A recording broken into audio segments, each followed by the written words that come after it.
حج فرض ہو گیا امام مالک رحمۃ اللہ علیہ، روتے تھے حج پہ نہیں جاتے تھے، کیا حج فرض ہے، حج پہ کیوں نہیں جاتے؟ فرمایا رسول پاک کا فرمان ہے جو میرے شہر میں مرے گا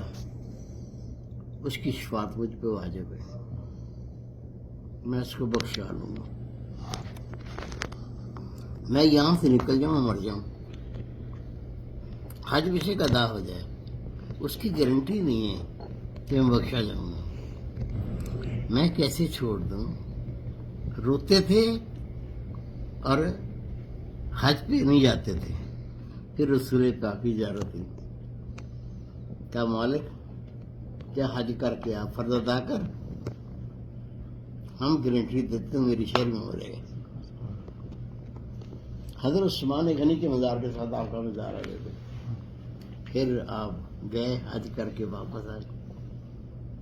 حرم پاک سے نکل کے اجابت کرتے تھے، پوری زندگی جوتا نہیں پہنا، پتہ نہیں کہاں نبی پاک کے قدم لگے ہوئے ہیں، میں اوپر پیر رکھ، مدینہ منورہ کی دیواروں کو چومتے تھے، اپنا جسم ملتے رہے، کہتے تھے میں نے تو نہیں دیکھا، دیواروں نے تو نبی پاک کو دیکھا ہے۔